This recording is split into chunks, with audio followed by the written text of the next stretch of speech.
And then we'll take walks that way and find that that railroad grade. That railroad grade still is very clear on the next 40 down. Oh, okay. You can really pick her out when you're in there. Was it swamp? You have to go on the other side of the swamp or something? That railroad grade, yes. You've got to do a little picking and poking and hiking in there to find it. You come from here then? On our side, it's our neighbor to the south has the grade. And if you go to Google Earth and look from above, right, you can see it. Oh, can you really? It's as clear as a bell. Okay. And then if you look hard, you'll see it going down through Lindemans and then going down past Gales Pond and then meandering down and headed into Hart. You can still see the grade. See, I was telling them that was Hart, Lumber, and Cedar. I forget which railroad it was. Yeah, that they used to bring people out on the railroad, the narrow gauge they had. Yep. Yeah. So that was horse and buggy or horse and sleigh, I guess. Yep. And the beginning of cars, because my mother has quite a few postcards of this that show cars parked in here. You know, that'd have been 1917. Okay, yeah, around 14 to 17, somewhere in there. But there were cars here. Okay. We got a bunch of old antique cars. Yeah, good old cars. Right. Yeah. But I guess they had a big dance floor down at the end there somewhere. You can kind of see that if you're down there and where you walked down to the well, just to the left, there's some concrete spots. And then if you look, there's 3 earthen piers that they had built out. Because they tell me that they had to extend that Bowery dance floor out, and they put it out over the hill. So they had it right by the well then, down by the water. You could see the well from the top of it. Okay. And George Powers talked about picking pennies and nickels out from underneath there. They crawl under the dance floor and they could dig through and pick them out. But one day I was here and there was a car there and I stopped and there was a woman was sleeping in the car, but a man was walking back from the well. Right. And he had some mason jar lids in his hand. And he told... We see some back there by a stump. Yep, we pick them up and throw them by that. But he had a handful of them, and in the 30s, during Prohibition, he had an uncle that lived back there, and they tell me he was a one-armed Russian that ran a still. And so he put moonshine up back there. And Bill Carr Sr., the sheriff, he told me when he was a boy that there was a guy, a Russian, ran a still back there. So they used the jars then to put all the okay, yeah. Yep, and they had a still down there, and then the guy lived in the building for quite a while. That was his nephew, and he said that his uncle lived here for quite a while and made good hooch. The stories. I guess the Indians used to hang out here too. They used to have baseball with the settlers and the Indians both. Used to play ball and stuff together. And this originally, all this was part of the Indian reservation. Right. And I did a little research on it, and that Indian that received this turned title over fairly soon to the land, to the Pentwater Lumber Company, PLC. Okay. But... do you know which his name was, or? Pataqua. Pataqua, okay. But he, I'm sure this was Indian reservation for Cabmusa long before the white guys thought it was a great place to be. Especially with that spring there, that freshwater spring in the stream. Yeah, they had to come here and they had to live somewhere. There couldn't be a better place than right here. Nope, and then when he turned it to the lumber company, nobody really took domain of it. So it was probably free range. All through my life, nobody knew who really owned it, up until Gene Cooney had it and gave it to the Boy Scouts. But I'm sure the Indians, they were here long before the white guys. And Did you see Cabmusa's house at the district? Yes, yes. And Stan Harges bought that house that Slocums have down there south of Cabmusa School. And in the pines, right by Stan's house, there's a memorial in there just off the road, and they claim that's where Cabmusa's grave is. Now, I'm not so sure about that, because I heard it was on Evans' farm. But But there's a memorial in those pines on across from the lake.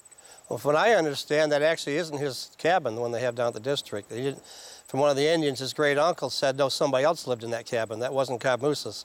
He lived on the lake there, or on the stream by the lake, but he didn't actually live in that cabin.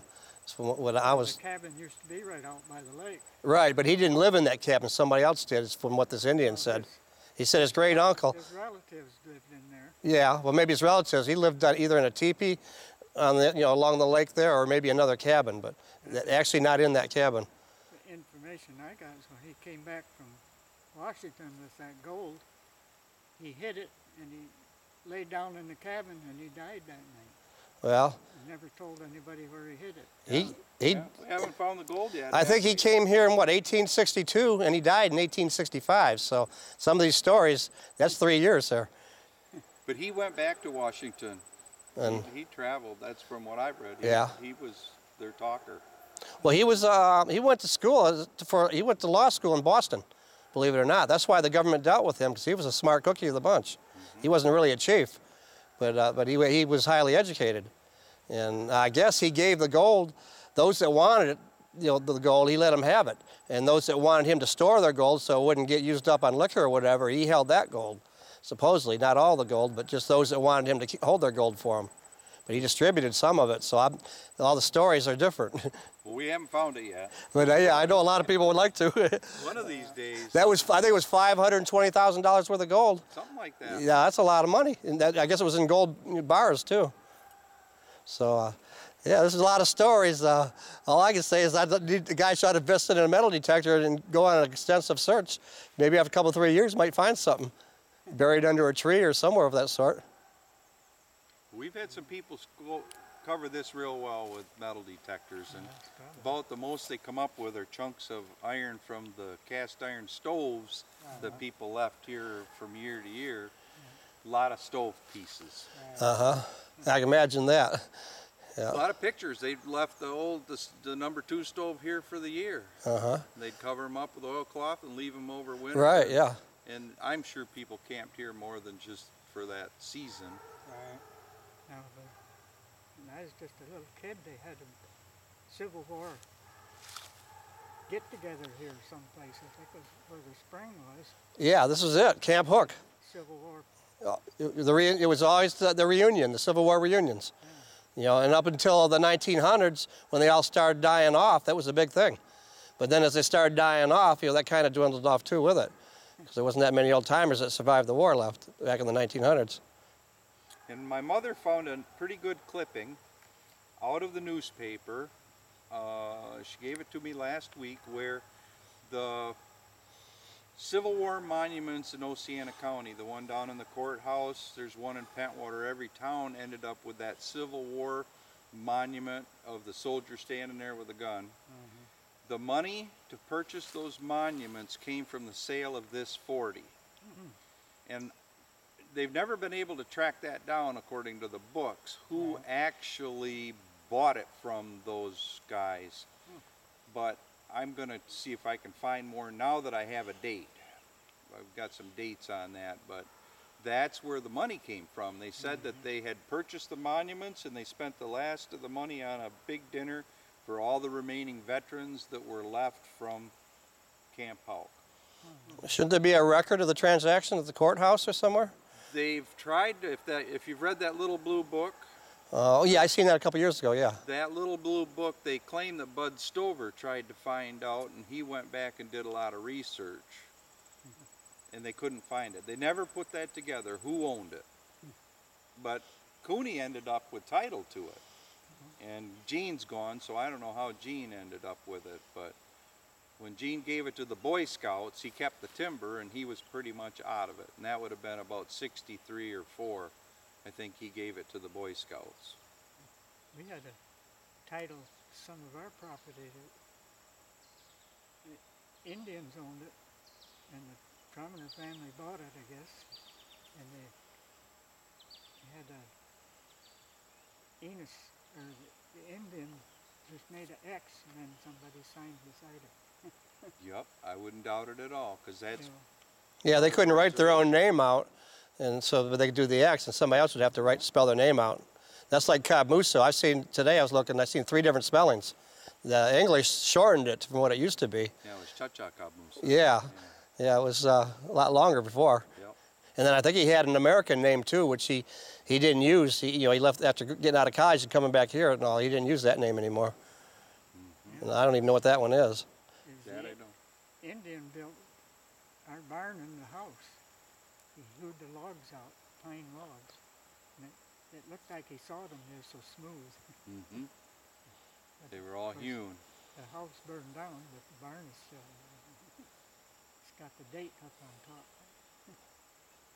Well, you guys can drive in there again if you want. Well, we're good now. I'm moving up to Cabusa's stone up here, Yep. and then over to the church on 144th, and then over to Pabami's, the grave site over there. If we don't, if the weather holds. It will. Good All to right. see you again. Okay. Yeah. Good to see you. You betcha. And your name was I'm Paul Paul Peterson? Erickson. Erickson. I'm an Erickson. Yep. My I mom thought married- Marge Peterson bought this or something. Well, that's my mom. Oh, okay. Yep. I got you. Yep. Marge and Don. Okay, I got you. Yeah, I heard they bought it to preserve it. So I does- figured it was okay to come back here. No, she's fine with that. You know that. Yeah, that's why I thought. I was like, this Dale Oh. says, hey, it says no trespassing. No, I remember many times going to Harold and Dolly's as a kid. My folks. Yep. I remember it real well, and I remember the. They used to make maple syrup. Oh yeah. Well, and he built all our ladders. Yeah, he, on the cherry ladders, big all time. Our barn was full of Harold's ladders. Yeah, Boyd's barn's still full of them up in the upper Is it? deck. It's solid ladders, big, real tall ones, medium size, and the regular Oh, they're size. good ladders. Oh, there's a bunch of them there. I'll tell you I that. got a little one about this big. I use it quite often. Yep. Yeah, we saved a few too. Long ways away from ladders and lugs, aren't we? Oh, isn't that the truth? Isn't that the truth? All right, you take care. Thanks for all the Yeah. info. Oh no. Glad to see you. Same here. Yeah, and this isn't locked.